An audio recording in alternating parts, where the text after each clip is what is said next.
Well, over the past 3 years, the Matt Knight Arena has seen its share of show-stopping concerts and special events. But does all that excitement mean added revenue for the University of Oregon, or is it a drain on the athletic department? KEZI 9 News anchor Bob Schaper takes a look at the money behind the mat. As far as openings go, Matt Knight arenas couldn't have gone much better. A sold-out crowd of over 12,000 watched the men Ducks beat the USC Trojans 68-62. It was January 13th, 2011, 23 months after construction crews broke ground at the corner of Franklin Boulevard and Villard Street. A week later came the first outside event, Disney Live. After that came 4 concerts, including Elton John, plus 8 other acts such as Cirque du Soleil.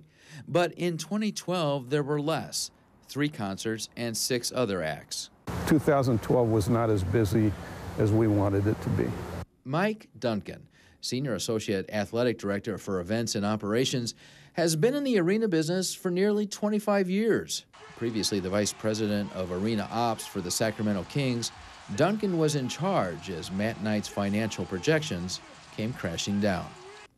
For 2011, the athletics department projected over $612,000 in outside events revenue. The actual number, about $385,000. For 2012, the numbers called for $1.02 million in outside revenue, but came in at about $272,000. That's 74% below estimates. 2013 was even more problematic. The original projections called for $1.07 in outside revenue, but in 2012, that estimate was revised down to $746,000. Later, it was cut to $300,000. And when the year ended, the actual amount brought in was only $243,000, 77% less than the original. Duncan says part of the challenge in booking acts is Eugene's proximity to Portland. He says some acts feel they have to choose between one city or the other. When that happens, they're more often than not going to go to Portland, which is a much larger market.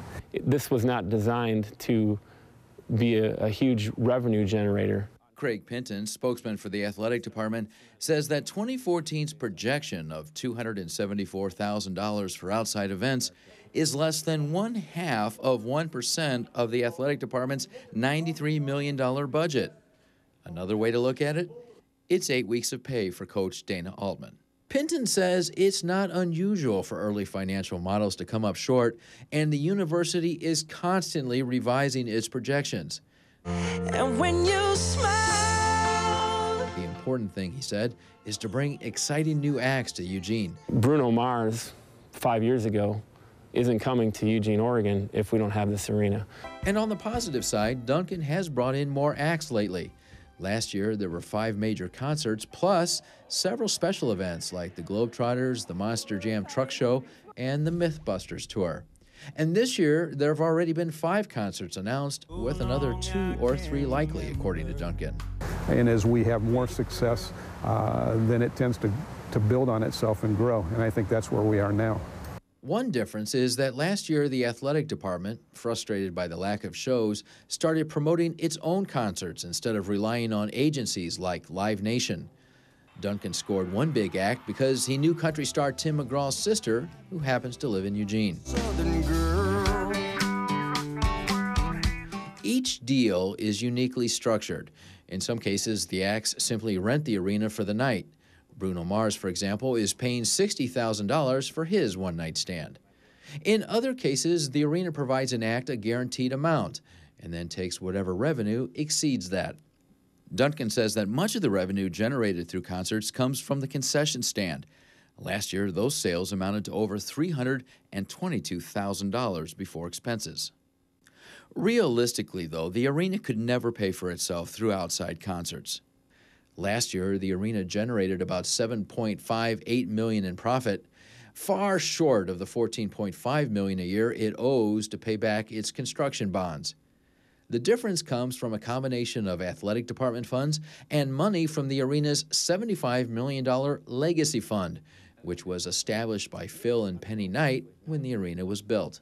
Game night, you may have people backing out the door here, waiting on the sidewalk here for an hour to get seated, so that'll start about 2.5 hours before game time. As far as I'm concerned, they could go 7 nights a week. There is perhaps no business closer to the arena than the Wild Duck Cafe. Owner Bob Jensen says concert crowds are the best for after-show business, even better than men's basketball games. A concert will draw people from the region, maybe even outside our area or out of state to come down here. Duncan guesses that a realistic number for Matt Night is 8 to 10 concerts a year, plus a few other exhibitions. He says the trick is to have the right genre of concerts spaced properly. Country and classic rock do well in Eugene, but it depends more on the artist than the genre.